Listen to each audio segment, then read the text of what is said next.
എല്ലാ കൈരളി TV പ്രേക്ഷകർക്കും വിജ്ഞാന വിനോദ പരിപാടിയായ അശ്വമേധത്തിലേക്ക് സ്വാഗതം.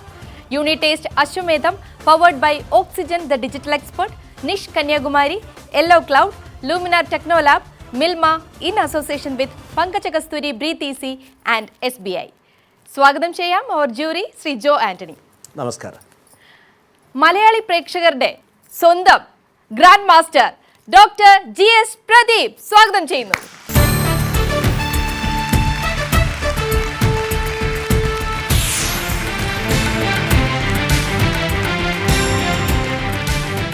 രക്തരൂക്ഷിതമായ സമരങ്ങളോ ആയുധങ്ങളുടെ ഉപയോഗമോ മാത്രമല്ല വിപ്ലവങ്ങളെ ഉരുവാക്കുന്നത്. വിപ്ലവം സാധ്യമാകുന്നത് സമൂഹത്തിനു വേണ്ടിയുള്ള ക്രിയാത്മകമായ ഉണർവുകളിലും പുരോഗമന പ്രക്രിയകളിലും കൂടിയാണ്. അത് തെളിയിച്ച മനുഷ്യനാണ് ധവള വിപ്ലവത്തിലൂടെ ശ്രീ വർഗീസ് കുര്യൻ. സാമൂഹിക വിപ്ലവങ്ങൾ ഉണ്ടാക്കിയ പരിവർത്തനങ്ങളിലൂടെ വളർന്ന ഒരു രാജ്യത്തിൽ ഈ വൈജ്ഞാനിക സമസ്യയിലേക്ക് ഞാൻ നിങ്ങളെ പതിവ് പോലെ സ്വാഗതം ചെയ്യുന്നു. Unitest Ashwamedham powered by Oxygen the digital expert, Nish Kanyakumari, Luminar, Milma Keralam, കണികണ്ടുണരുന്ന നന്മ, yellow cloud in association with Pankaja Kasthuri, breathe easy and SBI. ഈ വേദിയിലേക്ക് ഈ ദിവസം കടന്നു വരുന്ന അതിഥി കേരളത്തിലെ ലോകമെമ്പാടുമുള്ള മലയാളികൾക്ക് ഏറെ പരിചിതനായ ഒരു വ്യക്തിയാണ്. അതിലുപരി അദ്ദേഹം സാരഥ്യം വഹിക്കുന്ന സ്ഥാപനമാകട്ടെ ഞാൻ ഇന്ന് പറഞ്ഞു തുടങ്ങിയ സാമൂഹിക വിപ്ലവത്തിൻ്റെ മാർഗരേഖകളിൽപ്പെടുന്ന ഒന്നുമാണ്. കേരളം കണികണ്ടുണരുന്ന നന്മ എന്ന ആപ്തവാക്യമാണ് മിൽമയുടേത്. മിൽമയുടെ ചെയർമാൻ ശ്രീ KS മണി അശ്വമേധത്തിൻ്റെ അരങ്ങിൽ അതിഥിയായി എത്തുന്നു. സ്വാഗതം സർ.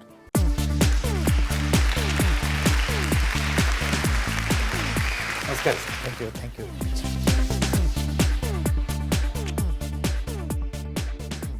എന്തൊക്കെയുണ്ട് സർ വിശേഷം? പറയണം, താങ്കളുടെ വിശേഷങ്ങൾ അറിയാനാണ് താല്പര്യം കൂടുതൽ. അങ്ങയുടെ വീട് പാലക്കാടല്ലേ? അതെ. പാലക്കാട് ദീർഘകാലം സാമൂഹിക പൊതുജന പ്രസ്ഥാനങ്ങളുടെ ഭാഗമായി പ്രവർത്തിച്ചു. മിൽമയുടെ ഇപ്പോഴുള്ള ഗ്രോത്ത് എങ്ങനെയാണ്? വളരെ നല്ല രീതിയിലേക്കാണ് പോകുന്നത്. ഗ്രോത്തിനെ കുറിച്ച് പറയുന്നതിലുപരി മിൽമയുടെ ആപ്തവാക്യമെന്ന് പറയുന്നത് ഏറ്റവും മേന്മയേറിയ ഗുണനിലവാരമുള്ള ഉൽപ്പന്നങ്ങൾ നമ്മളെ കൺസ്യൂമേഴ്സിന് കൊടുക്കുക എന്നുള്ളതാണ്. മിൽമയുടെ ടാഗ് ലൈൻ തന്നെ കൺസ്യൂമേഴ്സിൻ്റെ സാറ്റിസ്ഫാക്ഷനിലൂടെ കർഷകരുടെ പുരോഗതി എന്നാണ്. അപ്പോൾ ക്ഷീരകർഷകരുടെ പ്രസ്ഥാനത്തിൻ്റെ അടിസ്ഥാന തത്വത്തിൽ നിന്നും വ്യതിചലിക്കാതെ നല്ല രീതിയിലുള്ള പുരോഗതിയുമായിട്ട് മുന്നോട്ട് പോകുന്നുണ്ട്. കേരളത്തിലെ ക്ഷീര കർഷക സംഘങ്ങൾ, സഹകരണ സംഘങ്ങൾ ഒരുപാടുണ്ട്. അവയുടെ എല്ലാം തന്നെ കളക്റ്റീവായ എഫർട്ട് മിൽമയുടെ വളർച്ചയുടെ പിന്നിലുണ്ട് അല്ലേ? നിശ്ചയമായിട്ടും. അത് ക്ഷീരകർഷകരുണ്ട്, 3500-ലധികം വരുന്ന പ്രാഥമിക സംഘങ്ങളുണ്ട്. നമ്മൾ ഡയറികളിലും അതുപോലെ തന്നെ പ്രാഥമിക സംഘങ്ങളിലും പ്രവർത്തിക്കുന്ന ജീവനക്കാർ, അതുകൂടാതെ നമ്മളുടെ ഉൽപ്പന്നങ്ങൾ മാർക്കറ്റിൽ എത്തിച്ചുകൊണ്ട് ഒരു ദിവസം 12 കോടിയിലധികം രൂപ മിൽമയ്ക്ക് സ്വരൂപിച്ച് തരുന്ന നമ്മളുടെ വിതരണക്കാരും ഡിസ്ട്രിബ്യൂട്ടേഴ്സും ഇതടങ്ങിയ ഒരു വലിയ ഫാമിലിയാണ് മിൽമ. പ്രത്യക്ഷ ജീവനക്കാരുടെ എണ്ണത്തിനേക്കാൾ വളരെ കൂടുതലായി പരോക്ഷ ജീവനക്കാരുള്ള ഒരു പ്രസ്ഥാനം കൂടിയാണ് നിശ്ചയമായി. മാത്രമല്ല ഈ ഇന്നെവിറ്റബിലിറ്റി, ഒഴിവാക്കാൻ കഴിയാത്ത അനിവാര്യമായ ഉൽപ്പന്നങ്ങളിൽ പ്രധാനപ്പെട്ടതാണത്. അതെ. ആർക്കും ഉണർന്ന് എണീറ്റ് കഴിഞ്ഞാൽ ആദ്യം വേണ്ട ചായയ്ക്ക് നമ്മൾ മിൽമയുടെ പാലില്ലാതെ കഴിയില്ലല്ലോ. അങ്ങനെ മിൽമയെ നെഞ്ചോട് ചേർത്ത് പിടിച്ച ഒരു മലയാളി സമൂഹം, കേരളീയ സമൂഹത്തിലാണ് നമ്മൾ വളർന്നു വരുന്നത്. കുടുംബത്തിൽ ആരൊക്കെയുണ്ട് സർ? എനിക്ക് 2 മക്കളാണ്, ആൺകുട്ടികളാണ്. വൈഫ്. 2 മക്കളിൽ വലിയ മോനാണ് ഇപ്പോൾ എൻ്റെ ബിസിനസ്സൊക്കെ നോക്കുന്നത്. കാരണം മിൽമയുടെ ഉത്തരവാദിത്വം ഏറ്റെടുത്തപ്പോൾ എൻ്റെ ബിസിനസ്സൊന്നും ശ്രദ്ധിക്കാൻ ഒട്ടും സമയമില്ല. അപ്പോൾ വലിയ മോനാണ്, പുള്ളി മെക്കാനിക്കൽ എഞ്ചിനീയറിംഗ് കഴിഞ്ഞ് MBA കഴിഞ്ഞിട്ടുള്ള ഒരു വ്യക്തിയാണ്. പുള്ളി എൻ്റെ ബിസിനസ്സൊക്കെ നോക്കുന്നു. ബിസിനസ് എന്തൊക്കെയാണ് സർ? ഞാൻ ഇൻഡസ്ട്രിയൽ മെഷീനറി സപ്ലയറാണ്, അതോടൊപ്പം തന്നെ എക്സ്പോർട്ടറാണ്. കൂടാതെ എൻ്റെ വേറൊരു ഡിവിഷൻ ഇലക്ട്രിക്കൽ എക്യുപ്മെൻറ്റ്സ് കൊടുക്കുന്ന കുറേ പ്രമുഖമായിട്ടുള്ള മാനുഫാക്ചേഴ്സിൻ്റെ ചാനൽ പാർട്ട്ണറാണ്. വിദേശ രാജ്യങ്ങളിലൊക്കെ കയറ്റി അയച്ച് ദീർഘകാലമായിട്ട് കയറ്റി അയച്ചുകൊണ്ട് വരുന്നുണ്ട്. രണ്ടാമത്തെ മോൻ അദ്ദേഹത്തിൻ്റെ ഉപരിപഠനം നടന്നത് UK-യിലാണ്, ലണ്ടനിലാണ്, ലീഡ്സ് കോളേജിൽ. അവിടെ തന്നെ ജോലിയായി. രണ്ടുപേരും മാരീഡാണ്, രണ്ടുപേരും സുഖമായി ജീവിക്കുന്നു.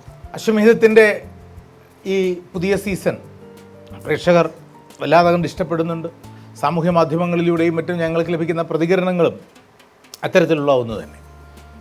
പക്ഷേ ഈ സീസണിലെ ആദ്യത്തെ സെഗ്മെൻറ്റ് മത്സരാർത്ഥിയുടെ മുന്നിലുള്ള ഒരു കടമ്പയാണ്.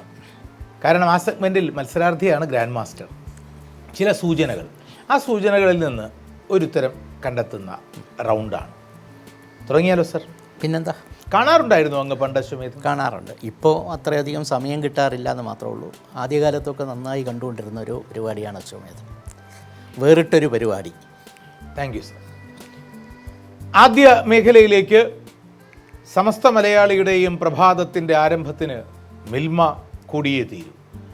ടാഗ്ലൈൻ സൂചിപ്പിക്കുന്നത് പോലെ കേരളം കണികണ്ടുണരുന്ന ആ നന്മയുടെ അമരക്കാരനെ ശ്രീ KS മണിയെ സ്വാഗതം ചെയ്യാം. Let's play be the grand master.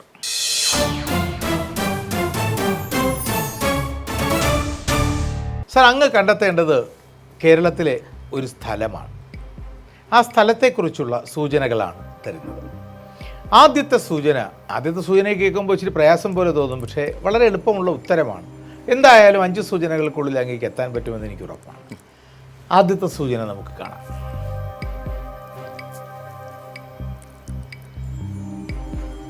ഒരു തടാകം, ആ തടാകത്തിൻ്റെ നടുക്ക് ഒരു നിധി പേടകം, അല്ലേ സർ? അതെ. നിധി ഇരിക്കുന്ന തടാകം എന്നർത്ഥമുണ്ടത്രേ ഈ സ്ഥലപ്പേരിന്.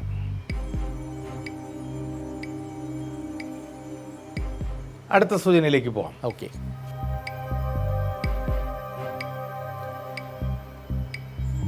ഈ സ്ഥലത്തിൻ്റെ ഔദ്യോഗിക പക്ഷി വെള്ളവയറൻ കടൽപ്പരുന്താണ്.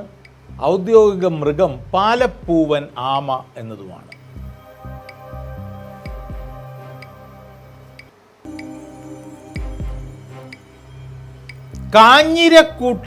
കാഞ്ഞിരമരങ്ങൾ ഉണ്ടായിരുന്നത്രേ. അതുകൊണ്ട് കാഞ്ഞിരമരങ്ങളുടെ കൂട്ടം എന്നർത്ഥവും ഉണ്ട് ഈ സ്ഥലപ്പേരിന്. അങ്ങനെയും ഒരു കാരണമുണ്ട് എന്നും ചിലർ പറയും. നാലാമത്തെ സൂചന, 1984 മെയ് മാസം 24-ാം തീയതിയാണ് ഈ സ്ഥലം ഒരു ജില്ലയായി പിറവി കൊണ്ടത്. മലപ്പുറം. 1984 മെയ് 24. അറിഞ്ഞുകൂടാ. അവസാനത്തെ സൂചന സർ, ഇത് കാണാം. ഒരു സിനിമ കണ്ടാലോ? മമ്മൂക്കയുടെ സിനിമ.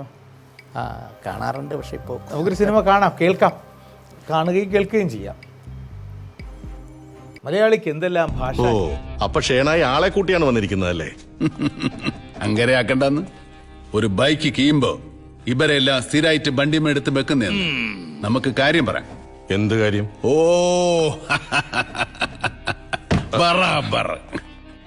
കാര്യം എന്താണെന്ന് അറിയില്ല എന്ന് നൊടിഞ്ഞ നിലക്ക് 7 ഭാഷകൾ സംഗമിക്കുന്നു എന്നാണ് പറച്ചിലെങ്കിലും കൂടുതൽ ഭാഷകളുള്ള ഒരു സ്ഥലമാണ്. സപ്തഭാഷാ സംഗമഭൂമി എന്ന് വിശേഷിപ്പിക്കുന്ന ഇവിടെ കന്നഡ സംസാരിക്കുന്നവർ, തുളു, മലയാളം, ബാരി, കാസർഗോഡ്. ശരിയായ ഉത്തരമാണ് സർ, കാസർഗോഡ്. നിധി ഇരിക്കുന്ന തടാകം കസരഗോദ്ര. കസര എന്നാൽ നിധി, തടാകം എന്നാണ് കസരഗോദ്ര. അതിൽ നിന്ന് കാസർഗോഡ് ഉണ്ടായി എന്ന് പറയുന്നു. കാഞ്ഞിരമരത്തിന് പറയുന്ന പദത്തിൽ നിന്നും കാസർഗോഡ് ഉണ്ടായി എന്നും ഉണ്ട്. കാസർഗോഡിൻ്റെ ജില്ലയുടെ ഔദ്യോഗിക പക്ഷിയാണ് വെള്ളവയറൻ കടൽപ്പരുന്ത്. മറ്റത് പാലപ്പൂവൻ ആമയാണ് കാസർഗോഡിൻ്റെ ഔദ്യോഗിക മൃഗം. നാലാമത്തേത് കാസർഗോഡ് ജില്ല പിറന്ന അതിൻ്റെ ജന്മ ദിവസമാണ്. ശരിയായ ഉത്തരമാണ് സർ. അശ്വമേധത്തിൽ മത്സരിക്കുവാനായി താങ്കൾ ഈ കൃത്യമായ ഉത്തരത്തിലൂടെ അർഹത നേടിയിരിക്കുന്നു.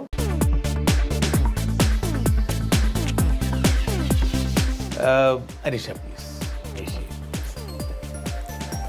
അപ്പോൾ ഈ സെഗ്മെൻറ്റിൻ്റെ ഒരു പ്രത്യേകത, ഉത്തരം വളരെ സിമ്പിൾ തന്നെയാണ്, കാസർഗോഡ്. പക്ഷേ അങ്ങനെ വരുമ്പോൾ നമുക്ക് കാസർഗോഡിനെ കുറിച്ച് കുറച്ച് ചില പുതിയ കാര്യങ്ങൾ പ്രേക്ഷകർക്ക് കൂടി അറിയാൻ ഉപകരിക്കും എന്നുള്ളതാണ്. കാസർഗോഡ് എന്ന വാക്കുണ്ടായതിനെക്കുറിച്ചൊക്കെ പറയാം. മമ്മൂക്ക കാസർഗോഡ് സ്ലാങ് അത് ഗംഭീരമായാണ് ആ സിനിമയിൽ കൈകാര്യം ചെയ്തിട്ടുള്ളത്. മലയാളിക്ക് എന്തെല്ലാം ഭാഷ അല്ലേ സർ? പാലക്കാടിൻ്റെ ഭാഷയും ഭയങ്കര രസമുള്ള ഭാഷയല്ലേ സർ? ശ്രീ KS മണി മനസ്സിൽ വിചാരിച്ച പേര് ഇസ് ഇറ്റ് അപ്രൂവ്ഡ്? അപ്രൂവ്ഡ്. ആരംഭിച്ചാലോ സർ? യെസ്.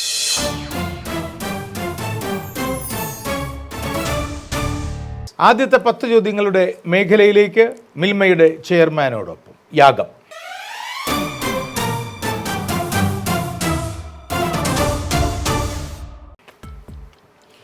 അങ്ങ് വിചാരിച്ച വ്യക്തി ഒരു മലയാളി അല്ല.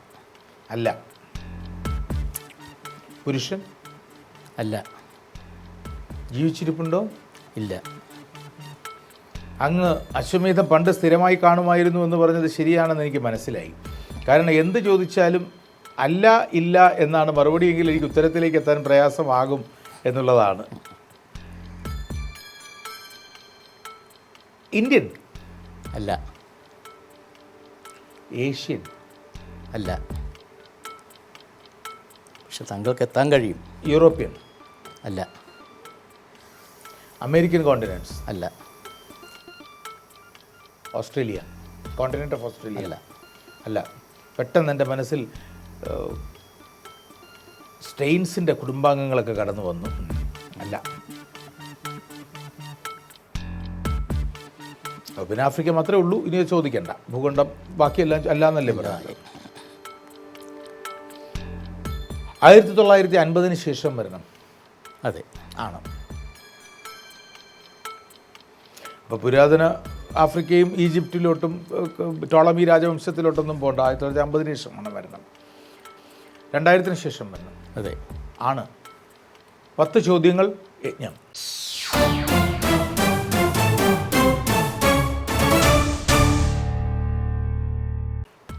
അപ്പോൾ ആധുനിക ലോകത്തിലെ വനിതയായ ഒരു ആഫ്രിക്കൻ വ്യക്തിത്വം. രാഷ്ട്രീയം, കല, സാഹിത്യം ഇതിലൊന്നാണോ പ്രധാന മേഖല? രാഷ്ട്രീയമുണ്ട്, പക്ഷേ പ്രധാന മേഖല രാഷ്ട്രീയമാണെന്ന് പറയാൻ കഴിയില്ല. ഇല്ല. മതപരം, ആത്മീയം ഇവയിലൊന്നാണോ? അല്ല. സ്പോർട്സ്? അല്ല. സാമൂഹ്യ പ്രവർത്തനം? സാമൂഹ്യ പ്രവർത്തനമുണ്ട്. ഉണ്ട്. 2000 ശേഷം മരിച്ച ആഫ്രിക്കയിലെ സാമൂഹ്യ പ്രവർത്തനം. നൊബേൽ ലോറിയേറ്റ് ആണോ? അതെ. ആണ്.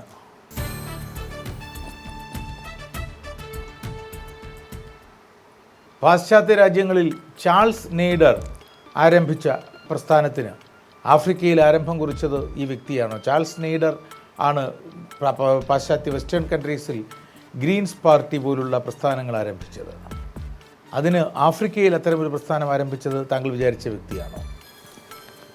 ഇദ്ദേഹത്തിൻ്റെ ആണെന്ന് പറയാൻ കഴിയില്ല. അങ്ങനൊരു പ്രസ്ഥാനത്തിന് നേതൃത്വം കൊടുത്തവരാണ്.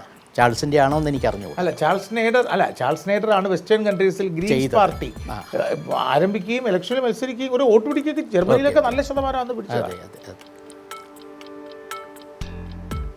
16 ചോദ്യങ്ങൾ രാജസൂയം.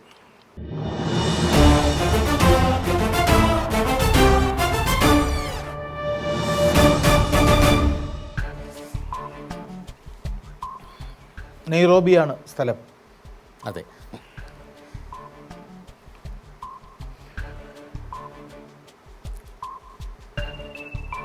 ആഫ്രിക്കയിലെ ഏറ്റവും മികച്ച അല്ലെങ്കിൽ ഏറ്റവും ഉജ്ജ്വലമായ രീതിയിൽ പാരിസ്ഥിതിക പ്രവർത്തനങ്ങൾ നടത്തിയ ഒരു വ്യക്തിയാണ് അങ്ങയുടെ മനസ്സ്. അതിനോടൊപ്പം തന്നെ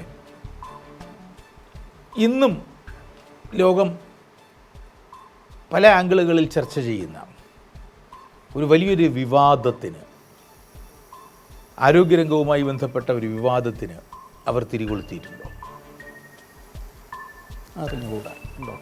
അതായത് ഞാൻ ചോദിച്ചത്, പാശ്ചാത്യ ലോകത്തെ വൈദ്യശാസ്ത്രജ്ഞന്മാർ ആഫ്രിക്കൻ ജനതയെ സമൂഹത്തിൻ്റെ, ലോകത്തിൻ്റെ മുന്നിൽ ഇകഴ്ത്തി കാണിക്കുവാൻ വേണ്ടി ഉണ്ടാക്കിയ ഒരു സിദ്ധാന്തമാണ് സത്യത്തിൽ എയ്ഡ്സ് രോഗം എന്നൊരു വാദം അവർ മുന്നോട്ട് വച്ചോ എന്നാണ് ചോദ്യം. പരിഷ്കരണ പ്രവർത്തനങ്ങൾ ധാരാളം നടത്തിക്കൊണ്ടുപോയ വ്യക്തിയാണ്. അല്ല, ഞാൻ ഇതാണ് അവരുടെ ഇത്തരമൊരു വാദം മുന്നോട്ട് വെച്ചു എന്നാണ്. അതായത് വെസ്റ്റേൺ വേൾഡിലെ സയൻറ്റിസ്റ്റുകൾ ആഫ്രിക്കയിലെ മനുഷ്യരെ ലോകത്തിൻ്റെ മുന്നിൽ ഇകഴ്ത്തി കാണിക്കുവാൻ പാകത്തിൽ എയ്ഡ്സ് രോഗം ആഫ്രിക്കയിലാണ് കൂടുതൽ എന്നുള്ള എന്താ പറയുക, പൊതുജന പ്രചാരത്തിന് ഉതകും വിധം വ്യാപിപ്പിച്ചത് ഒരു പടിഞ്ഞാറൻ ആരോഗ്യ മേഖലയുടെയും പടിഞ്ഞാറൻ രാജ്യങ്ങളുടെയും ഗൂഢാലോചനയാണ് എന്നൊരു തിയറി, കോൺസ്പിറസി തിയറി അവർ മുന്നോട്ട് വെച്ചു എന്നുള്ളതാണ്. ഇവർ വെച്ചിട്ടില്ല, അതിന് ഉണ്ടായിരുന്നു. അതിപ്പോഴും കെട്ടടങ്ങിയിട്ടില്ല കേട്ടോ സർ. അത് ഒരുപക്ഷെ കാലം തെളിയിക്കേണ്ട ചില വാദങ്ങളാണ്. ശ്രീ കെ എസ് മണി മനസ്സിൽ വിചാരിച്ച വ്യക്തി ലോകത്തിലെ മികച്ച മനുഷ്യരുടെ, ഈ മനുഷ്യരെ മാത്രം കാണുന്നതല്ലല്ലോ ഒരാളിനെ മികച്ച മനുഷ്യനാക്കുന്നത്. നമുക്ക് ചുറ്റുമുള്ള പ്രകൃതിയോട് നമ്മൾ സൃഷ്ടിക്കുന്ന റിലേഷൻഷിപ്പ് കോഷ്യൻറ്റ് എത്ര കണ്ട് പ്രധാനമാണ് എന്ന് ഓർമ്മിപ്പിച്ചു. നശീകരിക്കപ്പെടേണ്ടതല്ല വനങ്ങളും മരങ്ങളും എന്ന് അനുനിമിഷം ജീവിതത്തിൽ ഉടനീളം ഓർമ്മിപ്പിക്കുകയും വല്ലാതെ വേദനിക്കുന്ന മനുഷ്യരെ ചേർത്ത് പിടിക്കുകയും ഒക്കെ ചെയ്ത് സമാധാനത്തിനുള്ള നൊബേൽ സമ്മാനം സ്വന്തമാക്കിയ ആദരണീയയായ വങ്കാരി മത്തായിയാണോ സർ അങ്ങയുടെ മനസ്സിൽ? അതെ അതെ അതെ. വങ്കാരി മത്തായി കെനിയയിൽ ഗോറ്റിമാലയിൽ റിഗോബർട്ടോ മഞ്ചു, വിശ്വത്തിൻ്റെ ഹൃദയത്തിലാകെ മദർ തെരേസ, മനുഷ്യർക്കു വേണ്ടിയും പ്രകൃതിക്കു വേണ്ടിയും പൊരുതിയ മഹതികളുടെ ചരിത്രവും നിരയും വളരെ വലുതു തന്നെയാണ്. വങ്കാരി മത്തായി ഉയർത്തിയ കോൺസ്പിറസി തിയറി ഓഫ് എയ്ഡ്സ് ലോകം അക്കാലത്ത് വളരെ ശക്തമായി ചർച്ച ചെയ്തു. ഇപ്പോഴും ആരോഗ്യമേഖലയിൽ, വിശിഷ്യ പടിഞ്ഞാറൻ ആഫ്രിക്കയിലെ ആരോഗ്യമേഖലയിൽ അത് ചർച്ച ചെയ്യപ്പെട്ടുകൊണ്ടേയിരിക്കുന്നു. വാംഗാരി മാതായ്, കെനിയൻ പരിസ്ഥിതി പ്രവർത്തക, രാഷ്ട്രീയ പ്രവർത്തക, 2004 സമാധാനത്തിനുള്ള നൊബേൽ സമ്മാനം നേടിയ ആദ്യ ആഫ്രിക്കൻ വനിത. സ്ത്രീ ശാക്തീകരണം, പരിസ്ഥിതി സംരക്ഷണം, വൃക്ഷത്തൈ നടീൽ എന്നിവയ്ക്ക് പ്രാധാന്യം നൽകിയ ഗ്രീൻ ബെൽറ്റ് എന്ന പ്രസ്ഥാനത്തിന്റെ സ്ഥാപക. വനനശീകരണത്തെ ചെറുക്കുന്നതിനും പരിസ്ഥിതി വ്യവസ്ഥകൾ പുനഃസ്ഥാപിക്കുന്നതിനും സ്ത്രീകളുടെ ഉപജീവന മാർഗങ്ങൾ മെച്ചപ്പെടുത്തുന്നതിനും വേണ്ടിയുള്ള പ്രവർത്തനങ്ങളിൽ ഏർപ്പെട്ടു. മനുഷ്യാവകാശ പ്രവർത്തക, ജനാധിപത്യ പോരാളി, അഴിമതി വിരുദ്ധ പ്രചാരക, സ്ത്രീപക്ഷവാദി എന്നീ നിലകളിലും പ്രശസ്തയാണിവർ. കെനിയയിൽ പ്രസിഡന്റ് കിബാക്കിയുടെ മന്ത്രിസഭയിൽ 2003-2005 കാലത്ത് പരിസ്ഥിതി വകുപ്പിൽ സഹമന്ത്രിയായിരുന്നു. 2006 പ്രസിദ്ധീകരിച്ച അൺബൗഡ് എ മെമ്മോയർ എന്ന പുസ്തകം ആത്മകഥയാണ്. അങ്ങേക്കൊരു സർപ്രൈസ് സമ്മാനം തരാം. ഓ താങ്ക് യു. അത് ഇതല്ല, ഇത് അശോപഹാരമാണ്. മറ്റൊന്ന്, ഞങ്ങളുടെ അശ്വമേധത്തിൻ്റെ ഈ വൈജ്ഞാനിക യാത്രയിൽ ഇതൊരു revolution of reading and renaissance of remembrance, ഓർമ്മകളുടെ നവോത്ഥാനവും വായനയുടെ വീണ്ടെടുക്കൽ വിപ്ലവവുമാണ് അശ്വമേധം ലക്ഷ്യമിടുന്നത്. അപ്പോൾ അതിൽ ഞങ്ങളുടെ ഈ വൈജ്ഞാനിക വിപ്ലവ യാത്രയിലൊപ്പം സഞ്ചരിക്കുന്ന ഞങ്ങൾക്കേറെ പ്രിയപ്പെട്ട ഒരു പ്രസ്ഥാനത്തിൻ്റെ വക ഒരു ഉപഹാരം അങ്ങേക്കുണ്ട്. അത് മിൽമയുടെ ഒരു സാഷയാണ്. കേരളം കണി കണ്ടുണരുന്ന. Thank you very much. മലയാളിക്കേറെ പ്രിയങ്കരനായ ആ എഴുത്തുകാരനെ, ഉജ്ജ്വലനായ ആ സാംസ്കാരിക പ്രവർത്തകനെ, Lijeesh Kumar, walk in please. ഇന്നോളം ലോകത്ത് സുന്ദരമായി കണ്ടതിനെ എല്ലാം എഴുതണം എന്നാഗ്രഹിക്കുന്ന ഒരാളെന്ന് പറയുന്നതാവും കുറച്ചുകൂടെ. കഞ്ചാവ് ഒരു ബെസ്റ്റ് സെല്ലറായി മാറി.